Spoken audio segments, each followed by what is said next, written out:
On a quiet summer evening in Paris, something extraordinary was about to happen. A heat wave had been suffocating the city for weeks, pushing temperatures to uncomfortable levels and forcing most people indoors. Streets that were usually crowded with tourists had become strangely calm. Even the famous Louvre Museum felt quieter than usual as the day slowly came to an end. Visitors wandered through the galleries one last time before the closing announcement echoed through the halls. One by one, the tourists began heading toward the exits, unaware that they were walking through the scene of what would soon become one of the most famous crimes in history. Just before the museum closed its doors, a man quietly stepped inside. There was nothing suspicious about his appearance. He wore the white uniform commonly used by museum employees, which allowed him to blend perfectly into the background. Guards, workers, and visitors barely noticed him as he walked calmly through the corridors.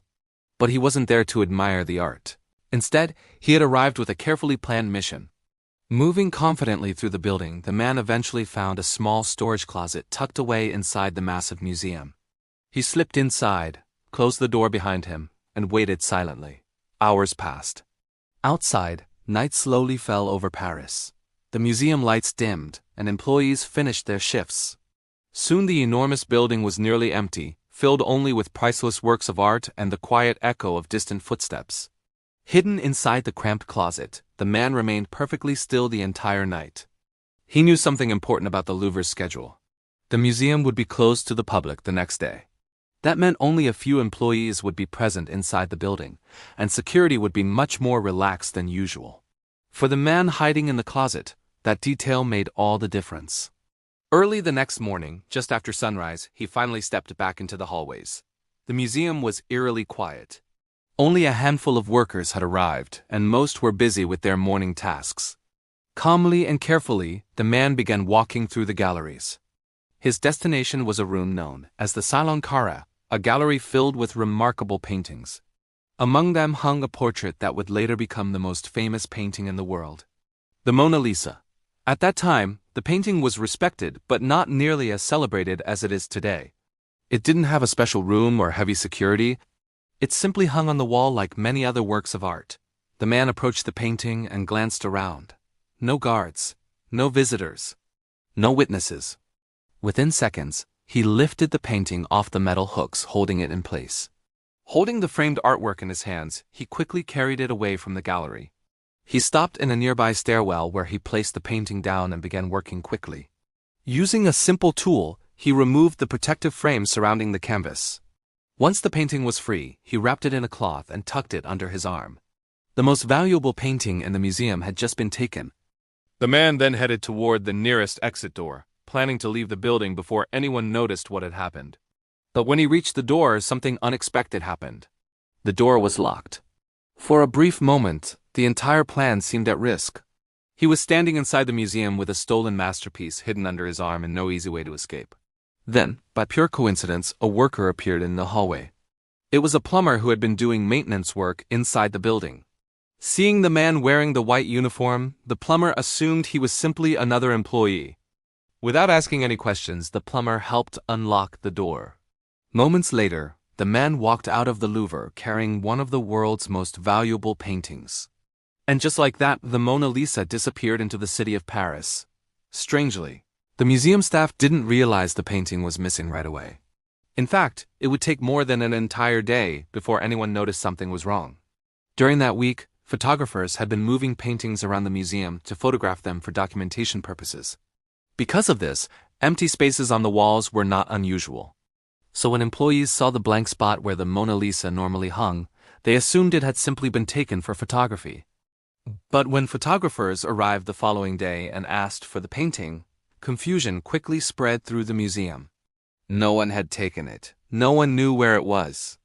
That was the moment when the truth became clear. The Mona Lisa had been stolen. The discovery triggered immediate panic. Museum officials contacted the police, and investigators rushed to the Louvre to begin examining the scene. The gallery was sealed off while detectives searched for clues. Eventually, they found only two pieces of evidence: the empty wooden frame and a single fingerprint left behind by the thief. News of the disappearance spread quickly across France and then across the entire world. Newspapers printed dramatic headlines announcing that one of the greatest artworks ever created had vanished. The story fascinated the public. People everywhere began asking the same question: where was the Mona Lisa? Authorities launched a massive investigation. Borders were monitored, trains were checked, and ships were searched. Detectives followed hundreds of leads as tips poured in from around the globe. Some people claimed the painting had been smuggled onto a train traveling through Europe. Others believed it had already been shipped across the ocean to America. The investigation even began focusing on famous individuals. One surprising suspect was the well-known Spanish artist Pablo Picasso.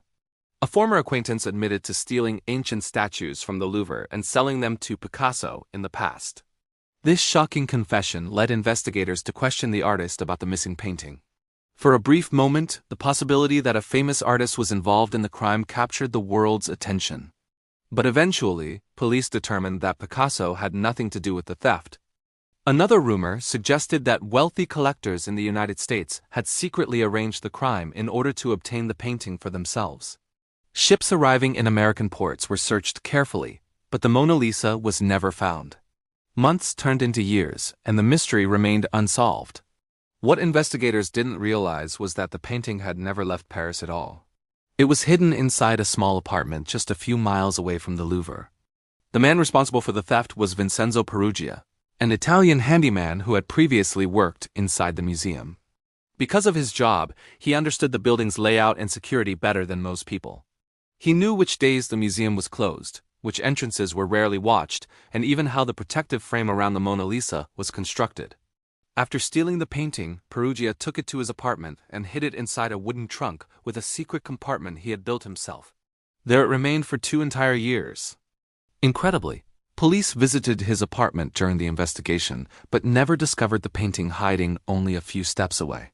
For a long time, it seemed as though the thief might actually escape justice, but eventually, Peruggia grew restless. He decided that it was time to reveal what he had done. Using a fake name, he wrote a letter to an art dealer in Florence, Italy. In the message, he claimed that he possessed the Mona Lisa and wanted to return it to its homeland. Soon after sending the letter, he traveled to Florence carrying the painting with him.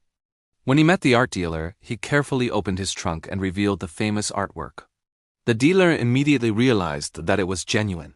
Pretending to help verify the painting's authenticity, he contacted the authorities instead.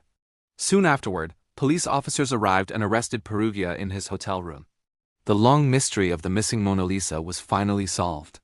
The painting was returned safely to the Louvre, where it attracted more attention than ever before. Ironically, the theft made the artwork even more famous, turning it into a global symbol of art and mystery. But the story may not end there.